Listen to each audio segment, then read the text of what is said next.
But where I wanted to go before we hit the break, as we were talking about music, versus sort of conscious music, and I feel like that perfectly makes the opportunity to bring up a huge musical hero of mine passed away last Friday, a guy named Scott-Heron. He's been called the godfather of rap, and he died last Friday at the age of 62.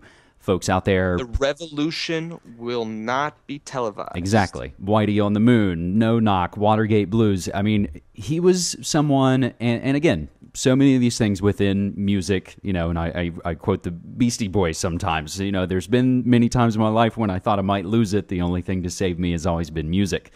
But when I heard Gil Scott-Heron for the first time, years ago, I'm not sure now, I probably just got a best of CD just to try and check it out, because I had heard about this guy before, but I had never heard him.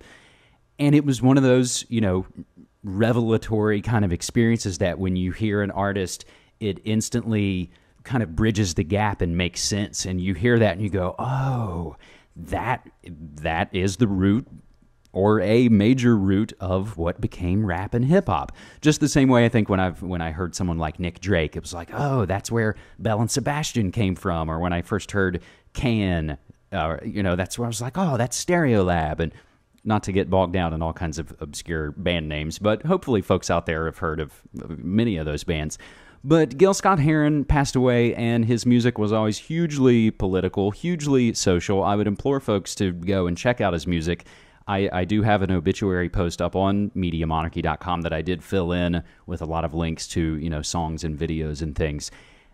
And he was obviously hugely conscious. And did that limit, perhaps him becoming an even bigger artist? Perhaps. You can definitely also say he got screwed up on drugs, and there were many years where he wasn't doing any recording because he was in prison. So he unfortunately did fall into, many of the kind of social pitfalls for someone. But I would definitely implore folks to go check out Gil Scott-Heron, and of course, the revolution will not be televised, but then dig deeper and check out some of the other songs, that are almost just beautiful, kind of acoustic soul R&B kind of tunes.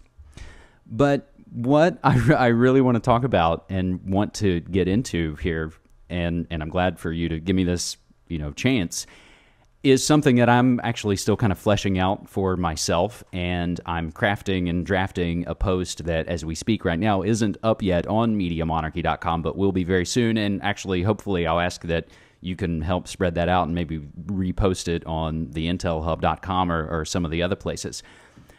But essentially... Sure.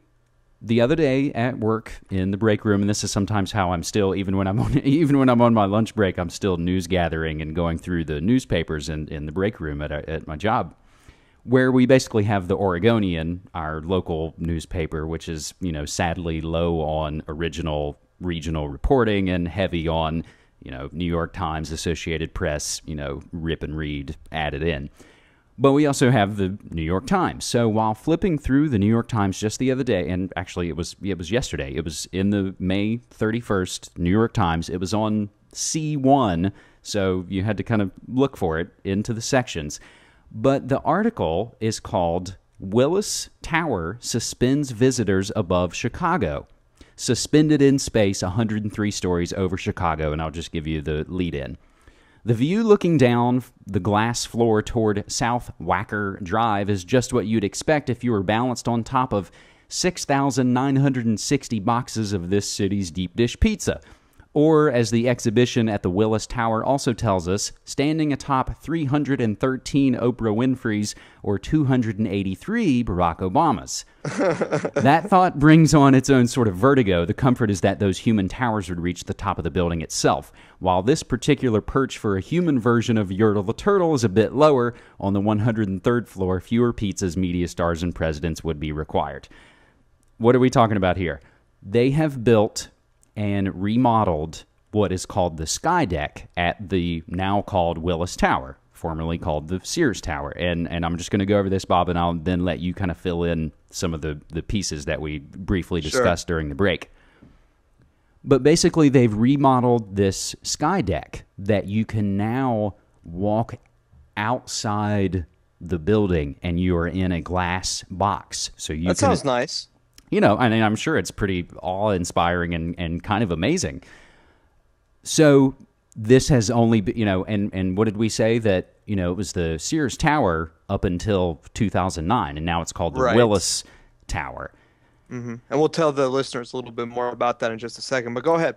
But the point I want to get across is that as soon as I saw this reminded me of what some folks may remember if you've got your, bachelor's degree in 9/11 folklore. There was an event in the months leading up to 9/11 where alleged art students pulled an art project where they allegedly removed a window from the World Trade Center and built a ledge that you could walk out on. Whether or not they actually did this and it was all an elaborate hoax, I believe, may be up for some type of discussion.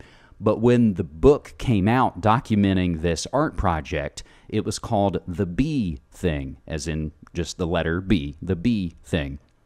And the art group was called Gelatin. Of course, a month later, we had 9/11. And only in the post-9/11 investigations did we learn that in addition to not only just the Israeli spy ring, we have the Israeli art student spy ring connected to these guys who allegedly did this bee thing where they built a ledge out from the World Trade Center. So again, trying to look at the predictive programming and the media and the memes, and that's why I, obsessively go through media so much, even when I'm on a supposed break from the show and the site. When I see something like this, it just, sent massive red flags off. So, Bob, I'll let you explain why seeing a story now about this ledge and observation sky deck at the Willis Tower reminded me of the Israeli art students building an alleged ledge and sky deck at the World Trade Center in the weeks leading up to 9/11. Exactly. And there's no, what's the word I'm looking for?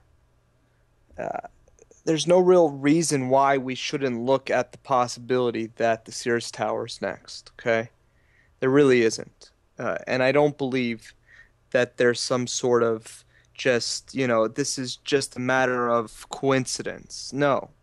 It's not. There's something to this. And when we get back in just a moment, we're coming up to a break, James.